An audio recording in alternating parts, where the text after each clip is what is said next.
Why does it seem like men lose weight faster? Let's talk about it. It's going to be a good one. Grab your coffee and let's get into it.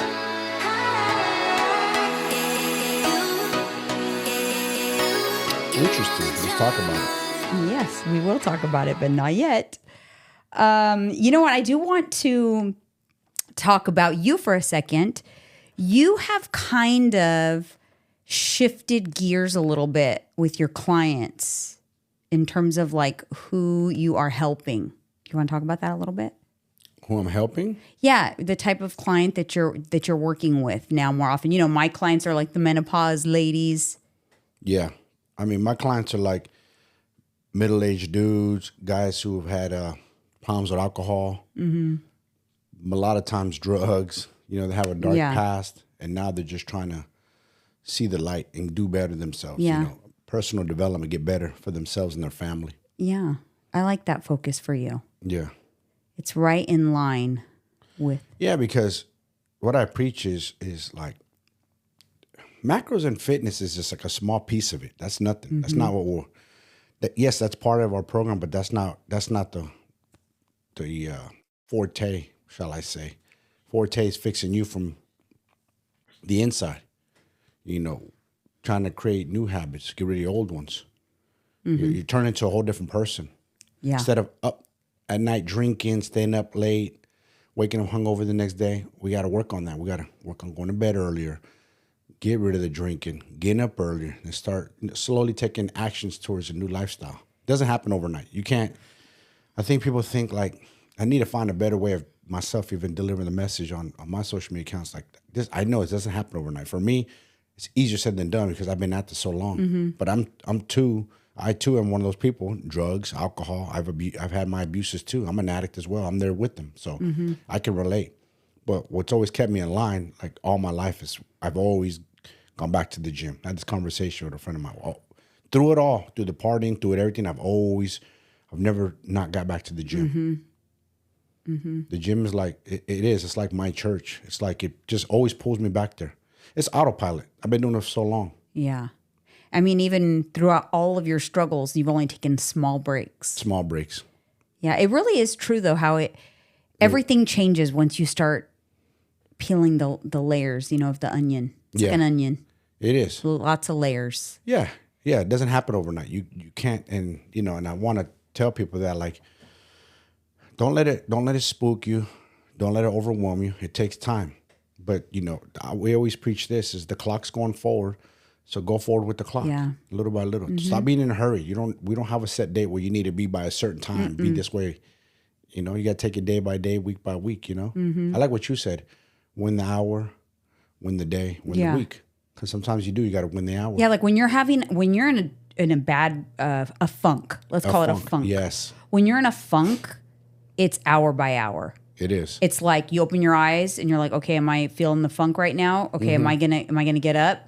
What am I going to do to get up? Like, how am I going to start this day? And you're worried about just that moment. You're not worried about, am I going to get up and go to get to the gym and go get my lunch and da-da-da. No. You're just worried about, am I going to get up? You know what I mean? Yeah. And then when you get up, that's a win. Like, all right, cool. I got up. Yeah. And you know what I've done before? I started to really think about it. I would give myself times. I'd be like, all right, at 8, I'm going to go take a shower.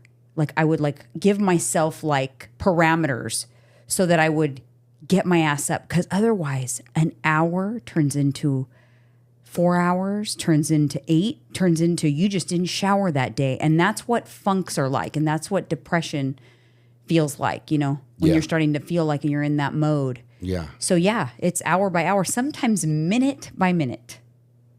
Minute by minute. It can be. Yeah. Yeah. Don't you feel? I mean, sometimes I get up and depending on what's in my head, sometimes life starts creeping in my head, not happy where I'm at or this or that. I start overthinking things and then I get overwhelmed. I don't feel like doing shit. But then I tell myself, nah, get up, get things done. You'll feel better. Isn't it interesting how overwhelm from not doing enough leads you to not want to do anything at all? Isn't that interesting? Yeah. It's true though. That is true. It's true. That's why sometimes, you know, when you're trying to like work through those feelings of overwhelm, you have to take a step back and think one thing at a time.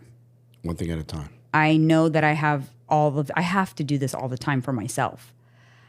One thing at a time. Because if you think of everything all at once and start freaking out about all the deadlines or everything that you've got going on in life, it leads to what you just said. You shut down and do nothing at all. You spaz out. Yeah. You have what we call fembot. Fembot. Like that I was movie. just gonna What was say that movie again? Austin Powers. Yeah, where the little robots just fizzle out. Yeah. You shut down. Yeah. And I think it's like that for, again, the message that I need to convey to my people, to my guys, future prospects who might want to join the team is just don't get too overwhelmed. I know it's not, I know you're probably looking at me and, well, it's easy for you. You've been doing it 3 decades plus. True. But it's still not easy. It's even harder because I've already kind of accomplished what I've wanted to accomplish in this game. There's not much more left, but I'm not chasing that. I'm chasing feeling good every day. You know, my mental health is the most important to me. You know, if I look good, I feel good. If I feel good, I look good. I have a vice versa. You know, you look in the mirror and you're like, okay, yeah, I see the work. I see the results. It makes your mind happy with what you see in the mirror. Yeah, I was actually doing my coach call with my body boot camp clients, and we were talking about that. I was asked, like, how do I handle it when life is going crazy? Like, what do I do to stay on track? For one, I don't always stay on track when life goes crazy. However, I'm in a constant state. What I learned and what's helped me a lot and has changed my life over the past couple of years is I'm always asking myself questions. So before I'm about to make a decision that might be a bad decision, but the devil on my shoulder is trying to convince me it's a good decision, I ask myself, is this going to make me feel better? Or is it going to make me feel worse? That's a good one. Yep. And I really think about it. So like if I'm about to give in, like, oh man, that pizza, it's calling my name. It's going to be out of my macros. I just want to eat the whole thing. Okay, let me stop and think. Is eating that right now going to make me feel better? I'm not hungry. I'm just stressed. So I just want to eat the pizza. It's going to make me feel worse. Oh God, yeah, that's right. When I eat pizza, I get heart palpitations. I'm going to sleep like shit. Man, that's not worth it right now. I'm just going to heat up my Mega Fit meals. I had one of those the other night. But But I do. Yeah, that's funny. I had one of those the other night, and the old Mike, thinking about Jack in the Box. So at every reason, I started thinking about my favorite meal up there. What I get is a double quarter pounder bacon cheeseburger, curly fries, and 2 tacos. And I started thinking, like, it sounds good, but in that 10, 15 minutes, I eat it, and then afterwards, I'm going to be mad at myself. Yeah. Why did I do it? I just threw out a bunch of unnecessary calories. Yeah. For what? Because I had a fleeting thought? Right.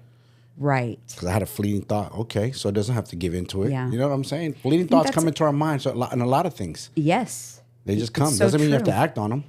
Yeah, and if you practice asking yourself that question, you might be surprised at how many times that will help you stop in your tracks. That's what stopped me from drinking alcohol. Not some crazy hangover day or some rock bottom moment. I just started asking myself, do I really want this drink right now? Why do I want it? Is it going to make me feel better? Or is it going to make me feel worse? Okay, it makes me feel better for how long? A short-term buzz? For a 4-hour headache? So I started to say no. Yeah. And sometimes I still said yes, but I started to drink a lot less that way. So I'm not saying that you're never going to give in, but it does make you kind of stop and think, wait a minute, why would I say yes to this right now? You know, but sometimes you're reasoning with yourself and you're like, you know what? It's my son's birthday and it's cupcakes and he wants me to have a cupcake with me. Is that really going to impact me a whole lot? You know what? I'm going to have a cupcake with my son. It's a couple 100 calories out of my macros for the day. No big deal. So sometimes it just helps you make better decisions. Like, yeah, that's not going to make me feel good. It's going to be a memory with him when he wants to put a candle on my cake or whatever it may be. It's not always making the perfect decision. It just means that when you make the decision that's imperfect, it's for a good reason. Not just for, like you said, a fleeting thought. Yeah. One of my clients went through that. And I said, don't feel guilty at all. It was his anniversary. Went out of town with his wife. You know, he indulged. He enjoyed himself. He followed our rule, though. He attacked the protein, kept it high. But, you know, he knew he went over his calories. I go, that's okay. You're making memories, man. That's what this whole program's about, balance. And then when you get back, nothing crazy. Just go back on your macros, which you did. And it's success since then. Yeah. I mean, you just have to kind of, and those are the kind of things we talk about. It's mindset. A lot of it. That's all mindset. That has nothing to do with like the specifics of hitting macros or getting your workouts in. It's the way you frame thoughts and the way you learn decision making and weighing the pros and the cons and not being so impulsive with those types of decisions. Just take a beat. Take a beat. Just like I once learned this in corporate, you know, when you're pissed off at a coworker or a vendor or whatever, go ahead, write the email. Write the scathing email. Then leave it in your drafts. The next morning when you come in, open it up, and if you still want to send it then. But chances are, 9 times out of 10, you're not going to want to send that email anymore, or you're going to want to edit it. Another thing that... that's very good, actually. Another thing that the CEO used to say, kind of off topic, but he would also say, and if you send that email, if you're not willing to stand on a witness stand with that email blown up 100 times next to you in front of a jury, don't send it. That's what he would tell us. That's a good one. Yeah. That's a good one. Yeah. But yeah, it's you know, the mind is crazy, man. We all have. It's hard to figure everybody out because we all have different thoughts. Different thoughts are going through different minds, and we're just recalibrating these minds. You know, as coaches, you know, it's crazy. I think that's what someone asked us in a live we did recently. What does it take to be a coach? And one thing I should have said was, it takes the empathy. If you lack empathy, you cannot be a coach. Because you have to be able to work with all different people, that they may think differently than you. They may have different struggles than you, but you have to be able to put yourself in their shoes and feel what they feel so that you can help guide them. Because if you don't, you're always going to coach them as if they're you. And that doesn't work. That does not work. No. They're not you. They're them. Yeah. You know, they do have a struggle with this, that, and the other. So you have to be able to be like a chameleon as a coach and change up, right? Depending on who you're coaching. And then you have to have empathy. If you lack empathy, forget it. Don't go find a different profession. It's not for you. It's not for you at all. No. True. Yeah. There's a time and place to be a whip cracker. Crack that whip. And there's a time and place to like, all right, let me take a step back. And life's beating this person down. It beats everybody down differently. And you got to tread those waters carefully. Teaches you a lot about people, man, being a coach. You know, because again, you're trying to coach all these different people, and everybody's mind is in a different place. Everybody wants the same result. They're all towards the same goal for the most part. But, you know, like we always say, I like to say is this, forget the goal, man. Forget the results. What you got to chase is consistency in your daily habits. Keep stacking those, and the results will come. Yeah, you know, when you really work towards results, which is interesting, you start working towards actual specific results with a client once they have graduated to being really diligent with the basics. Like they've got it. Yeah. You know, they've got it down. They've got their workout routine. They're working on fitness. They're goal oriented. They're ready. They want this. Then with them, you can take it to the next level. That's like another level.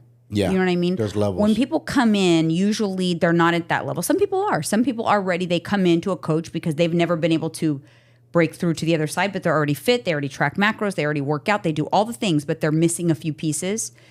But it doesn't, people, I think, automatically think when they start with a coach, we're automatically just working towards results. But we're really not. We're working towards figuring them out and getting consistent, getting routine, learning how to eat protein, learning how to, you know, do the kind of little simple things, and we layer in, and then we kind of like go, you know. I have like I have clients in all different phases right now. I have clients that are like working towards very specific like results, and I have clients that are, you know, kind of coming out of that entry level phase. Then I've got clients that still don't even track. They're still kind of like working through, you know, taking pictures of their food and things like that. So it's just crazy how everyone is different. But let's take a little break for Transcend, you guys, and we'll be right back. Hey everyone, I'm super excited to share a special offer on something I've personally been using and taking and absolutely love. It's the NAD Plus injectable. This is a favorite among celebrities. I've heard tons of celebrities talking about it on podcasts lately, and it makes me even more excited that I'm taking it. Kind of like a fountain of youth kind of thing. I can totally see why. NAD Plus has been a game changer for my cognitive health, energy, and overall wellness. Right now, Transcend is offering an amazing 20% off NAD Plus and other cognitive health peptides. If you're already a Transcend patient, just reach out to your wellness specialist to take advantage of this deal. If you're not a patient yet, now's the perfect time to join the Transcend family. Use my link, transcendcompany.com/ESCOElite to book a consult and find out which peptides are right for you. Don't miss out. Improve your cognitive health and overall wellness with this amazing offer. All right, so moving on, there was this story that I came across and I didn't have a chance to read about it, but I'm going to. So, headline, Arkansas dad kills a 67-year-old man after finding him alone in a car with his 14-year-old daughter. I heard about this. I thought it was in Houston or something. Someone told me this story. Yeah, I don't know where it is, but he's right now, the preliminary charges are first-degree murder. His daughter went missing, and he ended up, finding her with this dude, 67 years old, 14-year-old daughter. Hopefully, those charges will. You know how many men think about they would do to a man like that? They find their kid with a. Mm-hmm. It's just a father being a father. I hate to say it. I know you're not supposed to be a vigilante, but that's his daughter, man. It's his job to protect her. Isn't that kind of the case with Cain? Similar, except Cain Velasquez, former UFC champion, MMA fighter. Cain, the difference is Cain went on a high-speed chase. Like, he saw the guys. Oh, yeah. The father-in-law was with the perpetrator that did it. Then he shot into the car and actually didn't hit the perpetrator that did it, that committed the crime. He hit the father-in-law or something like that. Or the guy that was in there. So the one that was shot was not the intended target. No. Ooh. He hit him. He just kind of went into blind rage, yeah. Yeah, that's probably what the defense will be, like blind rage kind of thing. They usually you get manslaughter or something lesser for that. But let me tell you something. The whole community came for Cain. It was like, you know what? He did what 90+% of fathers would love to do or would probably do. Because that's his kid. That's your kid got violated by another man, It's crazy the things that are happening, like with social media and stuff, and these technology and hidden cameras everywhere. You got to think about it. Think about gym locker rooms, like perverted, like janitors and employees and stuff and the cameras are just tiny, undetectable. Yes. Cameras can be anywhere. Perverted people. Starbucks bathrooms. That one went viral. Recent. That was in San Jose. Yeah, right? Yes. He got busted. Yeah, he got busted, but someone would, it's crazy. Like, that's why, personally, I'm not interested in staying in an Airbnb. No, thank you. Yeah, you don't know their intention. You don't know if they have hidden cameras. They're probably, there's a lot of people who get off on watching couples, have intimacy, and have hidden cameras doing it. Yeah. I'm sure there's lots of people out there who are victims and don't even know it yet. Yeah, Spencer Pratt, he was on The Hills years ago. He was on a podcast today, and I heard him say that, like, with everything that's going on, he started, like, thinking, he's like, you know what? I did have this weird feeling before years ago, a celebrity, and I won't name him, but he let us stay in his house in Mexico. And when we were in Mexico, I got this weird vibe like we were being watched. Yeah. And this was years ago, he said, that when it wasn't like common technology. But he's like, now I'm starting to think like, shoot, I bet you anything that there's videos on the dark web of like him and his wife. Like, he thinks for sure, like, he was watched. Like, that's a thing. That's like a weird kink that these celebrities have. Yes. So a lot of them have like, lots of cameras and stuff. Like P. Diddy, he had cameras in his bathrooms, in every single room, like thousands of cameras, and a control room with a camera on every, like, hundreds of squares on the screen. Yeah, Hulk Hogan won a lawsuit. He got filmed having sex with Yeah. someone. I don't know the whole logistics of the case, but his something like that happened. friend's wife or something like that, but they filmed it and then sold it. Yes. He won. He won that did. lawsuit. Yes, the whole, he but did. then he had to like come clean with what he was doing, which was already kind of embarrassing for him. Of course. Anyways, that's crazy. All right, you guys, moving on to Comment Corner. Tree Marie Fit 69 says, watching this was like sitting with good friends with awesome information. Thank you guys. She was commenting on our live. I love that because that's honestly the whole reason we called this Candidly with Coffee was like coffee with friends, like coffee shop talk. Yeah, that was your idea. Yeah. And I always have coffee. Yeah, that's why that's why our symbol is actually a to-go cup. It's not a regular coffee mug, by the way, because look, he's always got the to-go cup. I like the to-go cup. Oh my God. Nadia commented on our live too. I'm so glad I didn't miss this. Thank you, Tina. I guess I need an Instagram too. I rewatched it.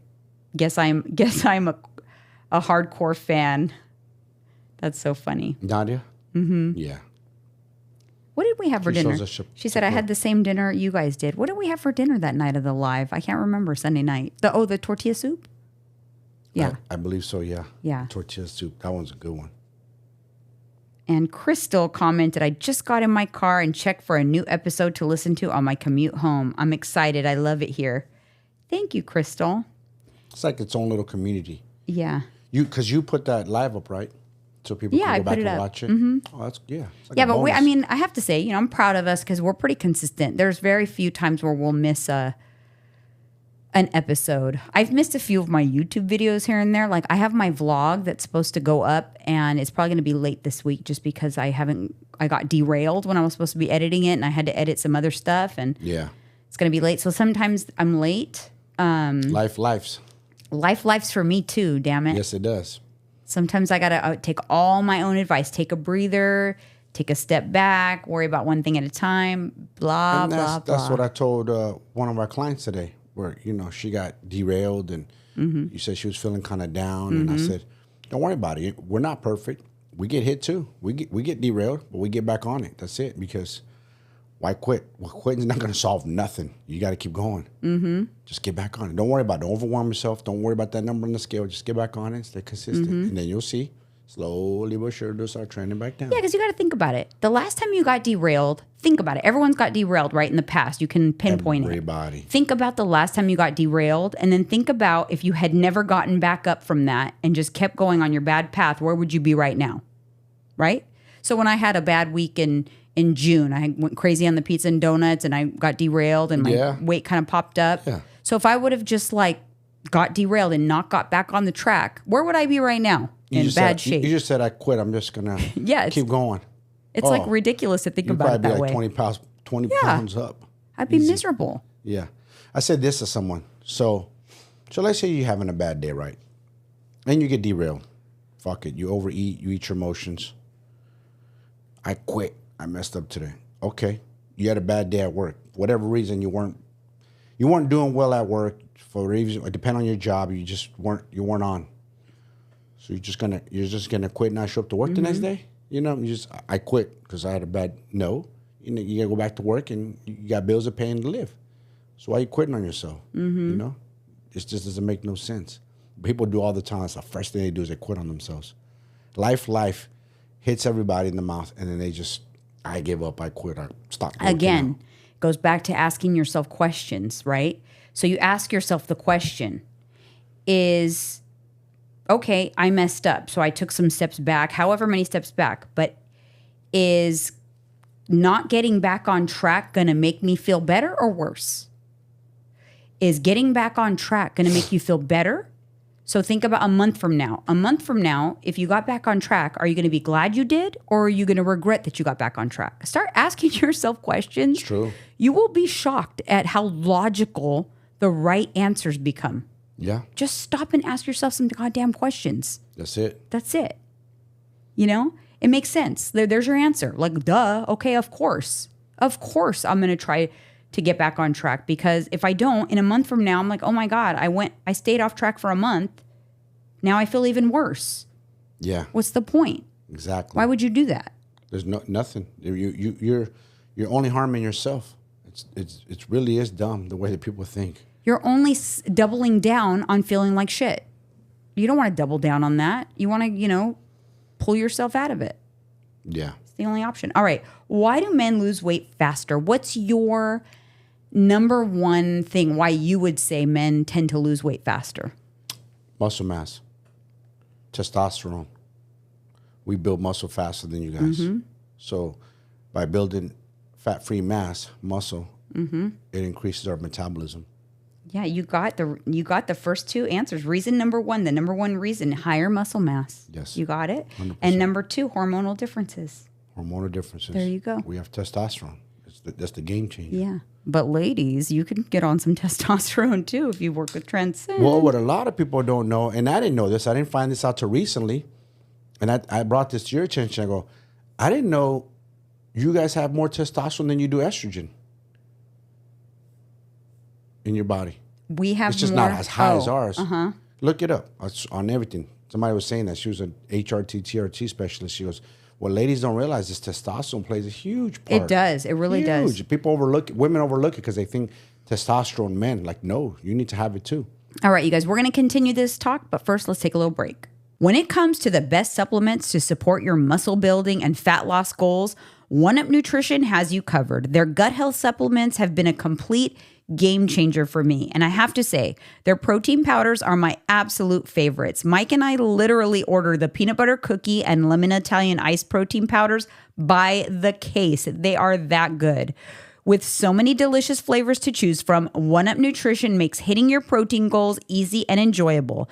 So whether you're looking for supplements, protein powders, or anything in between, shop One Up Nutrition for all your needs. And don't forget to use Janine to save at checkout. That's code JEANINE.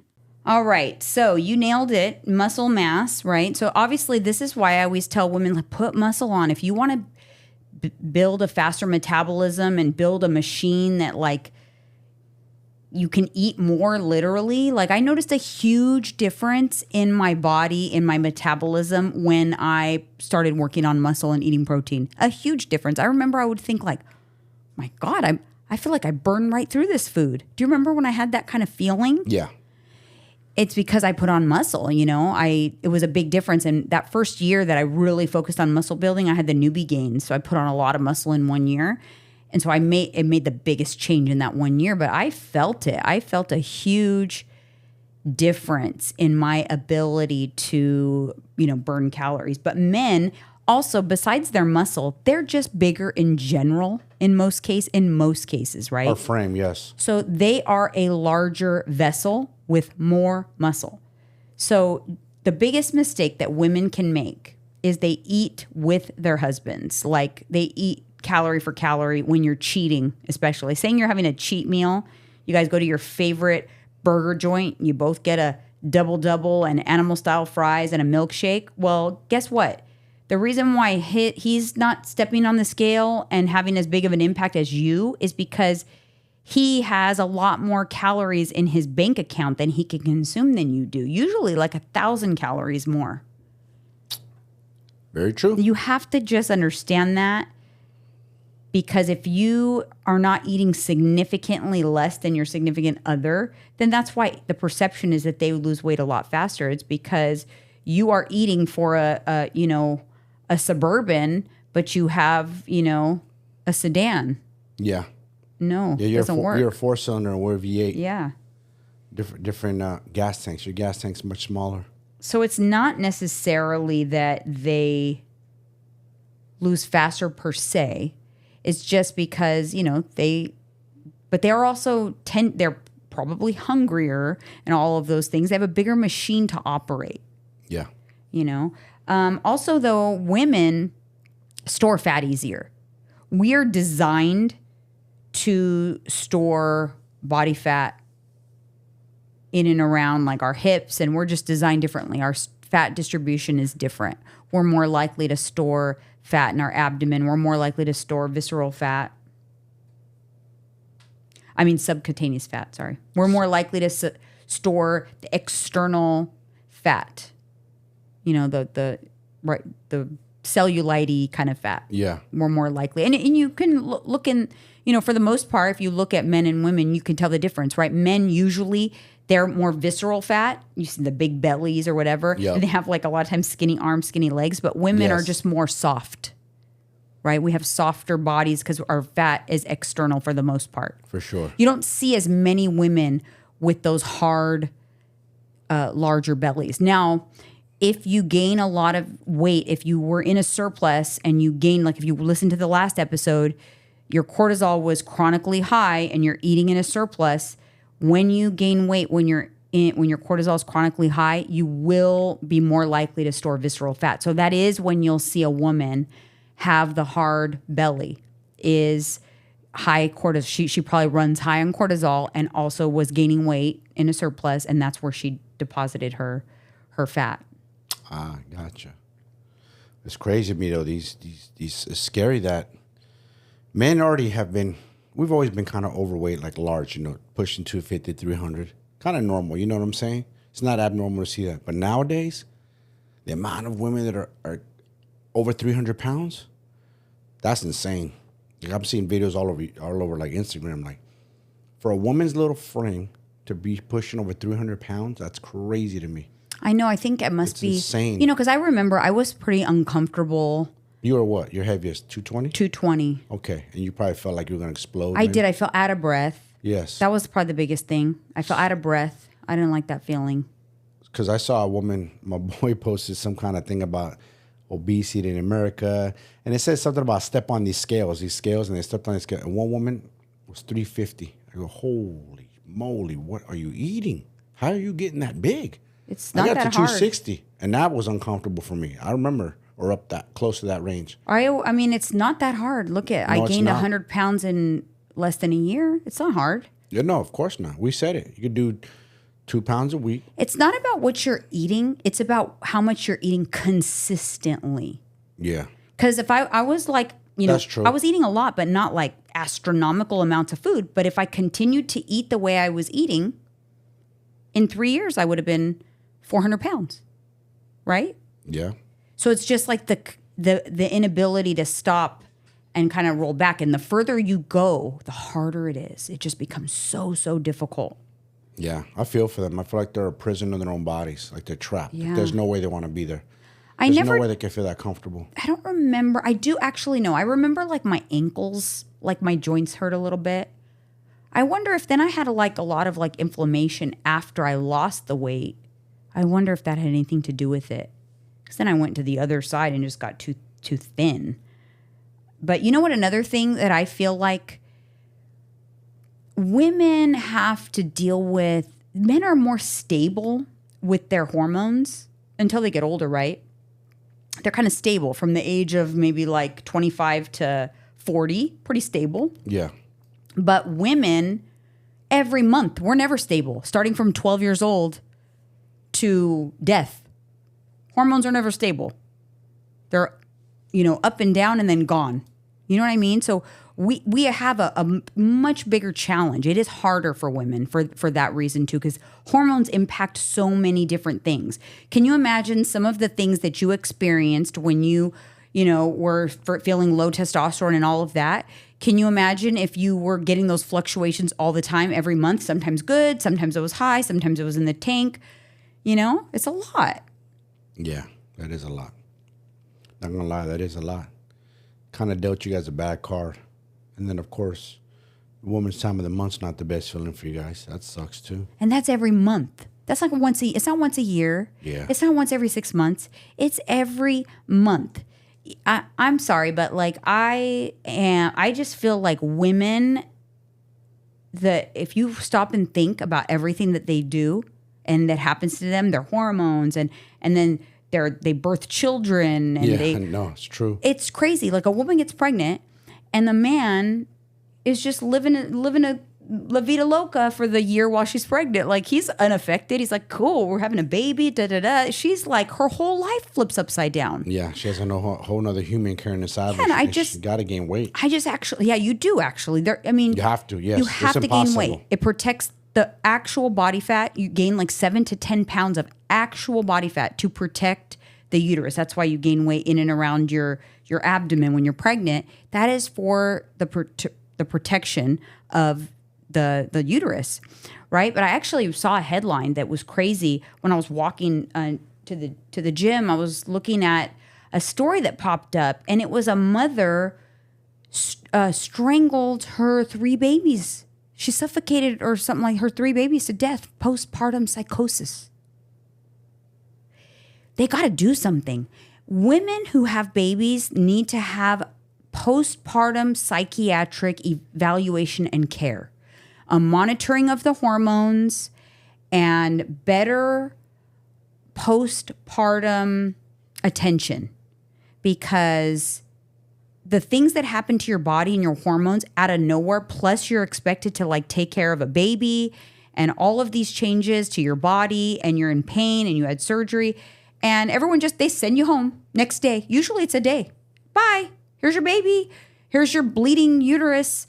See you later. Yeah. They don't give them. Do they still do the whole placenta thing where they do it like in a milkshake and give it to them? They afterwards? don't do that. You have to pay for that. That's Really? extra. That's only recently become trendy. I highly agree with it, but that's only recently become kind of trendy. It's expensive. But it's another, and I know we've talked about it before, but it's another disparity when it comes to the care of women.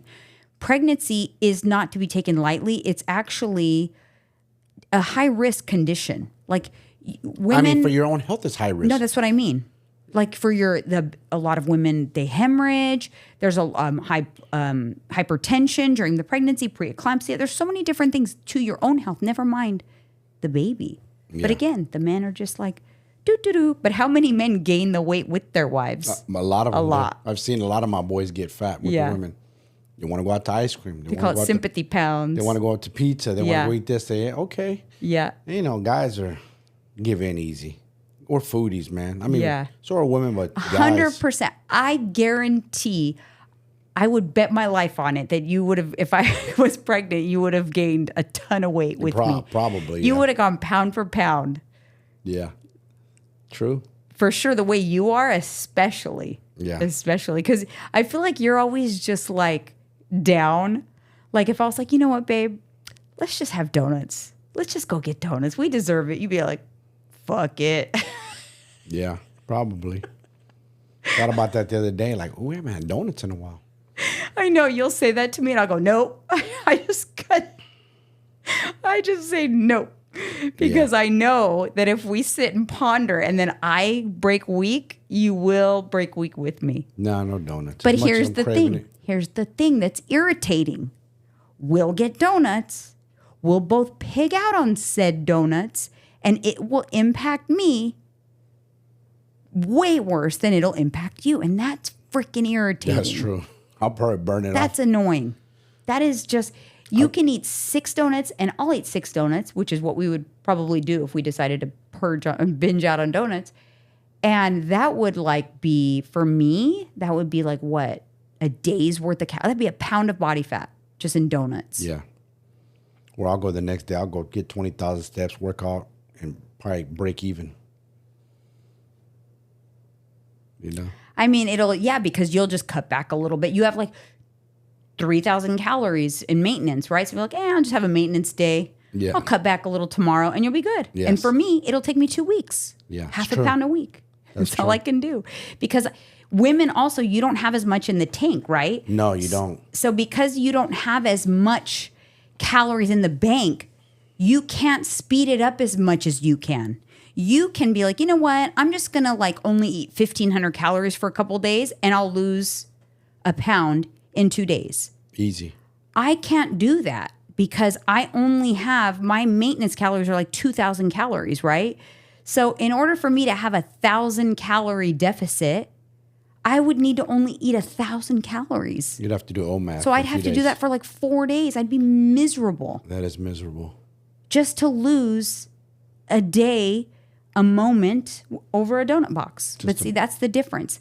It's not worth it. So when they want to push you to make those decisions, always remember it's a lot easier for them to recover than it is for you because it's just the way it is. It is what it is. I don't make the rules. No, we don't. You didn't design women's body or men's. It's just the way it goes. But it is true. So if you're ever wondering, do they lose weight faster? Why does it seem that way? It is what it is. It's true. It's hormones. It's their metabolism. It's their muscle mass. It's their testosterone. It's all those things. So we just have to accept it and not eat toe to toe. And don't be mad at us. Yeah. All right, you guys. Thank you so much. See you on the next one. See you.